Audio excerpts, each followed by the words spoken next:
Nasa kustudiya ng ngunyan kan otoridad ang mga narecover na armas pang insurhensya na gamit kan Communist Terrorist Group o CTG sa nangyaring engkwentro sa Barangay Kabiguan, Pilar, Sorsogon kan Sabado, Abril 15. Kabali sa mga narecover, iyo ang sarong M16 Elisco, 19 bala asin sarong halabang magasin. Sigun kay Captain Frank Roldan, antes ang engkwentro, nakaresibin ng impormasyon ang tropa kan gobyerno dapit sa presensya kan CTG sa nasambit na lugar, kaya tulos na nagkondisyon ng operasyon ang 31st Infantry Battalion katuwang ang PNP. Pag-abot sa lugar, digdi na nangyari ang ribayan ng putok na nagdurar ng 10 minutos.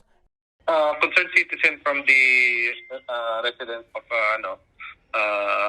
Barangay Kabiguan nag-report doon sa ating mga kasundaluhan na meron ngang namamataan doon sa kanilang lugar.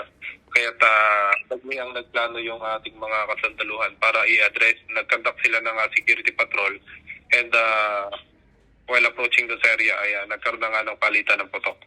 Maswerteng mayo mananalugadan sa puwersa kan gobyerno, mantang padagos man napig-aaram kung may binawian ng buhay o may nairido sa lado kan teroristang grupo.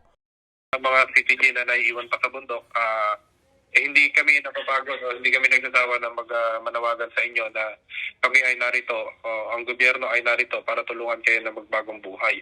Ang gobyerno ay may programa para mai-assist kayo na malayo dyan sa karahasan na dinaranas nyo ngayon. Sa ibungkang nangyaring engkwentro, pigpapasalamat man kan Philippine Army ang padagos sa pakikipagtabangan sa inda kan komunidad sa kampanya ninda sa pagpuho kan insurhensya. Para sa mga baretang tatak Bicol, Carmelo Balya.